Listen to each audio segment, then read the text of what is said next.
লাঠি চালালো কেন্দ্রীয় বাহিনীর এক জওয়ান। তুমুল উত্তেজনা দুর্গাপুরে ভোট গ্রহণ কেন্দ্রের বাইরে। পরিস্থিতি সামলাতে কেন্দ্রীয় বাহিনীর জওয়ানেরা লাঠি চালালো তৃণমূল কর্মীদের সরাতে। তৃণমূল বিজেপি কর্মীদের স্লোগান পাল্টা স্লোগানে উত্তেজনা দুর্গাপুর গভর্নমেন্ট কলেজের বাইরে।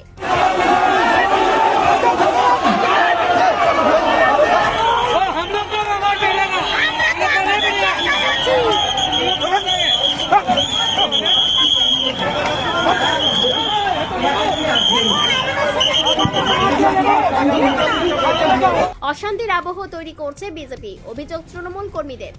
বিজেপি এমন ভাবছে যে ওরা সরকার গঠন করে ফেলেছে, উত্তেজনা স্বীকার করার চেষ্টা করছে। কিন্তু আমরা শান্তপ্রিয় শান্ত ছেলে, আমরা মমতা বন্দ্যোপাধ্যায় সৈনিক, আমরা আছি, আমরা থাকবো মাঠে ঘাটে।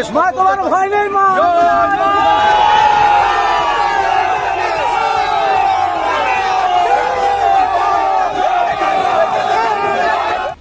অভিযোগ অস্বীকার বিজেপি কর্মীদের। জনতা পার্টি অশান্তিতে বিশ্বাস করে না।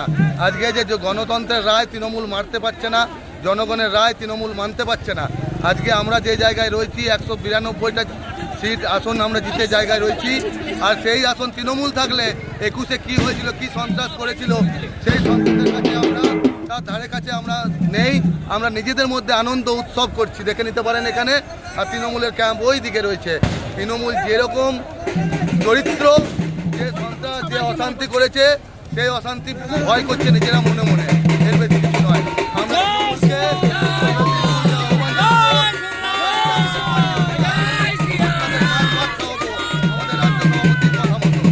ঘটনার জেরে দুর্গাপুরে গভর্নমেন্ট কলেজের বাইরে ব্যাপক উত্তেজনা।